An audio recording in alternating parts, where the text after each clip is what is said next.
Hello दोस्तों, मेरा नाम है प्रणव ओझा और आज इस वीडियो में मैं बहुत सारे स्टूडेंटों का मैसेज आया था कि भाई हमें बहुत प्रॉब्लम हो रही है और प्रॉब्लम ये हो रही है कि एसवाई में कौन सा सब्जेक्ट जो है वो हम सिलेक्ट करें। तो भैया ये वीडियो उन लोगों के लिए है, देख लेना भैया, अगर गलती हो गई तो चेंज कर देना। ये वीडियो में मैं बहुत ही ब्रूटल और ऑनेस्ट बात करने वाला हूं कि इन लोगों के लिए ये सब्जेक्ट है, ये सब्जेक्ट लोगे तो यहाँ पे जॉब मिलेगी। तो ये वैल्यू वाला टॉपिक होगा, आपके काम आएगा। तो भैया ऐसा है कि भाई 6 सब्जेक्ट जो F5 में थे अब 7 सब्जेक्ट हो गए हैं। 7 में से 5 सब्जेक्ट कंपलसरी है, ये कंपलसरी वाले सब्जेक्ट है। तो एक ये क्लियर हो गया। प्रिंसिपल ऑफ मैनेजमेंट, ये इकोनॉमिक्स, टैक्स, कॉस्टिंग और HR ये कंपलसरी है, तो इसके बारे में बात नहीं करनी है, ठीक है। अब दूसरा दोस्तों ऐसा है कि भाई आपको सिलेक्ट कौन सा करना है। तो ये 1 यहाँ पे हो जाएगा 2, फिर ये हो जाएगा यहाँ पे 3, ये हो जाएगा यहाँ पे 4 और ये हो जाता है 5। तो भैया 5 में से आपको एक सिलेक्ट करना है। तो चलो दोस्तों, तो इसके बारे में यहाँ पे बात कर लेते हैं। अब पहला यहाँ पे टॉपिक है कि भाई कौन सा सिलेक्ट करना। अब जो मैं बोलने वाला हूँ वो स्टूडेंट को अच्छा लगेगा, कोचिंग क्लास वाले को बुरा लगेगा। अगर उन्होंने देख लिया तो मुझे डांटने आएंगे, लेकिन जो फैक्ट है वो तो मैं बोलने वाला हूँ। अब ऐसा है कि भाई हर एक स्टूडेंट डिफरेंट होता है, बट सब लोगों को बोल देते हैं कि अच्छा आप एक काम करो भैया, ये सिलेक्ट कर लो, HFA लेना है, तो बोले हाँ लेना है, बस ऑप्शन। बाकी का कौन सा ऑप्शन है कोई बोलता नहीं है, कोई बताता नहीं है, कोई समझाता नहीं है।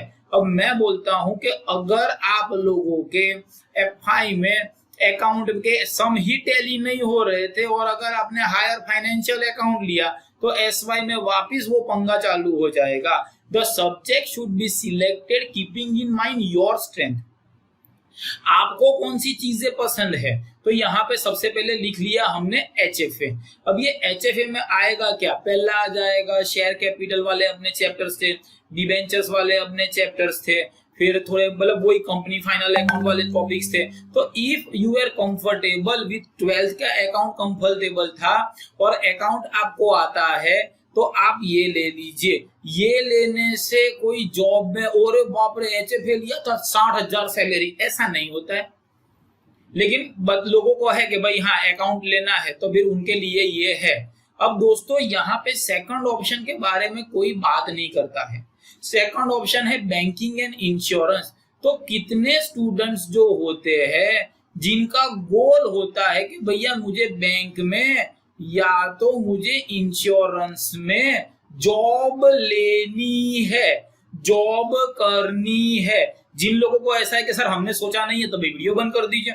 जिन लोगों को ऐसा है कि नहीं मुझे, तो भाई those type of people who wants to do corporate job, तो भैया उनके लिए बैंकिंग एंड इंश्योरेंस बहुत अच्छा है।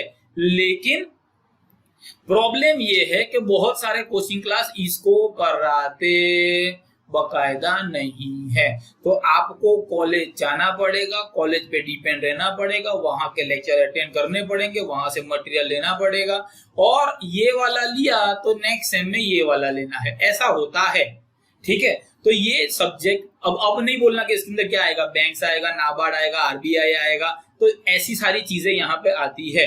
नेक्स्ट ऑप्शन जो मुझे बहुत पसंद है कि जिन लोगों को इकोनॉमी सब्जेक्ट पहले से पसंद है, F5 में उन्होंने अच्छा कर लिया, 11th-12th में अच्छा कर रहे थे, तो भाई इकोनॉमिक जो है बिजनेस इकोनॉमिक, तो MBA का भी थोड़ा सा अंदर आ जाएगा। जिनको MBA करना है तो उनके लिए ये सब्जेक्ट ज्यादा बेटर रह जाता है। उसके अलावा दोस्तों इकोनॉमिक्स करोगे तो आपको बैंक में अच्छी जॉब मिलेगी, बैंक में अच्छी जॉब मिलेगी, और गवर्नमेंट की अगर नसीब आपके अच्छे तो भाई गवर्नमेंट की भी यहाँ पे डिमांड होती है, और इकोनॉमी जो है, तो कोविड आ गया तो थोड़ा हम पीछे आ गए, हम जीरो नहीं हो गए हैं, तो इकोनॉमी बढ़ते जाने वाली है, इकोनॉमिक्स का कभी मंदी होने वाली नहीं है, तो बिजनेस इकोनॉमिक्स आपके लिए बेटर ऑप्शन रहेगा।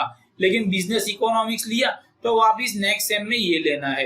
अब ये लेने के बाद नेक्स्ट सेम में ये लेना है, ऐसा कोई रूल नहीं है। You can also change to this provided you are not comfortable with the subject, लेकिन उसका जो फॉर्म होता है वो डेट पहले भर देना पड़ता है, ठीक है। तो एक ये चीज हो गई, तो ये बिजनेस इकोनॉमिक्स उन लोगों के लिए है। कॉमर्स एंड मैनेजमेंट जो है, अब इसको हम लोग एचआर भी बोलते हैं और लोग स्लैंग लैंग्वेज में मार्केटिंग वाला भी बोल देते हैं। क्या कौन सा सब्जेक्ट लिया, तो ऐसा स्टूडेंट क्या बोलते हैं, दो ही ऑप्शन है, एचएफए ले लो, अकाउंट ले लो, या तो फिर ये एचआर या मार्केटिंग वाला ले लो। तो जिन लोगों को थियरी पसंद है वो लोग मार्केटिंग वाले जाएंगे, ऐसा नहीं होता है। जिन लोगों को एमबीए ही करना है तो तुम लोग तो भैया यही लो, यही चीज तुमको आगे आएगी। तो एसवाई का एचआर जो भी है, एचआर बोलते हैं, कभी कोई एचआर बोलता है, कोई मार्केटिंग बोलता है, इसलिए मैंने एचआर और मार्केटिंग लिखा हुआ है। तो दो स्टूडेंट जो अकाउंट नहीं करते हैं, अकाउंट पल्ले नहीं पड़ता है, बैलेंस शीट कभी टैली नहीं हुई है, उन लोगों के लिए भैया ये चीजें है। अब एसवाई में आप होते हो तो सिंपल आता है, टीवाई में केस स्टडी होते हैं, तो वो देख लेना। लेकिन डिस्क्लेमर यही है कि कोचिंग क्लासेस वाले इसको प्रमोट नहीं करते हैं, बहुत कम कोचिंग क्लासेस वाले होते हैं जो एचआर और इसके क्लास चलाते हैं। आपको डाउट है तो आप मेरे पास आ सकते हो। Department of cooperative management and rural studies, ये तो फिर थोड़ा सा एमबीए वाले जो होते हैं करते हैं, लेकिन यार आई डोंट थिंक सो कि ये रूरल स्टडीज में जाके आपको गांव में जाके कोई जॉब मिलेगी। तो और इसके मटेरियल और पैम्पलेट के भी नहीं होते, तो भैया ये ऑप्शन तो I am not satisfied with that, तो इसको तो हम लोग कट कर लें। अब बचा जो बाकी के 4 ऑप्शन है, उसमें से आप एक बार अच्छे ढंग से सोचो कि भाई कौन सा आपको सही लग रहा है, और जो आपको सही लगे वो कर दो। तो एक ये चीज हो जाती है। उसके बाद दोस्तों यहाँ पे चलते हैं नेक्स्ट ऑप्शन, 1 2 3 4 5 6 7 8। अब ये 8 में से एक सब्जेक्ट आपको सिलेक्ट करना है। कोचिंग क्लासेस वाले क्या बोलेंगे, एएफएस ले लो। अरे सर ऐसे भी अकाउंट नहीं आता है, तो अकाउंटिंग फॉर फाइनेंशियल सर्विस और इवेंट मैनेजमेंट लेके और वापस फिर ये इनकम टैक्स का लेने का। तो दो स्टूडेंट जिनको अकाउंट नहीं आता है वो ये ना ले, और जिनको अकाउंट ही आता है, अकाउंट ही करना है, तो ये ले लो। नेक्स्ट यहाँ पे तो वो तुम्हारा डिसीजन है, लेकिन ये लेते हो तो सामने वाला वो ऐसा लेना है। बिजनेस एथिक्स का सिलेबस बहुत कम है, थियरी टॉपिक है, तो जो स्टूडेंट उनको थियरी ज्यादा प्रीफरेबल है ये ले लो। जैसे आपने आगे बोला था कि भाई मुझे बैंक में ही जाना है और बैंक का ही काम करना है, तो बैंक ले लो, और इसके साथ साथ इंश्योरेंस प्रोडक्ट यहाँ पे आता है वो ले लो। इंश्योरेंस प्रोडक्ट लेने से सेम 6 का एक सब्जेक्ट है इंश्योरेंस प्रोडक्ट, तो वो सेम 6 1.5 साल के बाद आपको फायदा हो जाएगा। तो ऐसे भी आप सोच सकते हो। यहाँ पे भी डिस्क्लेमर यही है कि इन सब्जेक्ट्स के मटेरियल जो होते हैं इजीली अवेलेबल नहीं होते हैं, ठीक है। तो ये आपको सोचना पड़ेगा। कोऑपरेटिव मूवमेंट इन इंडिया, जाओ बेटा हिस्ट्री, जिसको हिस्ट्री करना है वो ये कर लो। अब यहाँ पे हिस्ट्री करोगे, यहाँ पे इंटरनेशनल हिस्ट्री होगी। लेकिन जिन लोगों को ऐसा है कि नहीं सर अकाउंट नहीं करना है, एथिक्स पेथिक्स तेल लेने गया, मुझे एमबीए करना है, बोलना है, तो भाई you can go for spoken English और स्किल। यहाँ पे ग्रामर आता है तो थोड़ा सा ग्रामर भी होता है, थोड़ा सा सॉफ्ट स्किल भी होता है, कैसे वो करना। मतलब अगर आपको एफआई बीकॉम के अंदर बिजनेस कम्युनिकेशन पसंद आया था तो फिर यही ले लीजिए, उसमें भी कोई प्रॉब्लम नहीं है। जिन लोगों को स्टेटिस्टिक का कीड़ा है, रिग्रेशन बिजनेस में भाई स्टेटिस्टिक ही करना है, तो भैया आप ये करो। मैं एडवाइस नहीं देता, बिकॉज यार कहाँ कोई स्टेटिस्टिक करने के बाद आपको जॉब लिखती है। लेकिन some persons are there who are very comfortable with this like numericals, तो भैया आप ये दे सकते हो, ठीक है। तो ये तो मैंने सारे ऑप्शन सिखा दिए। आप अपने आप को मुझसे बेटर जानते हो, तो आपको पता चल जाएगा कि आपके लिए सब्जेक्ट कौन सा सूटेबल रहा। उसके हिसाब से आप सब्जेक्ट सिलेक्ट कर लीजिए, और कोई डाउट लगे तो नीचे कमेंट कर दीजिए, मैं आपका आंसर करूंगा।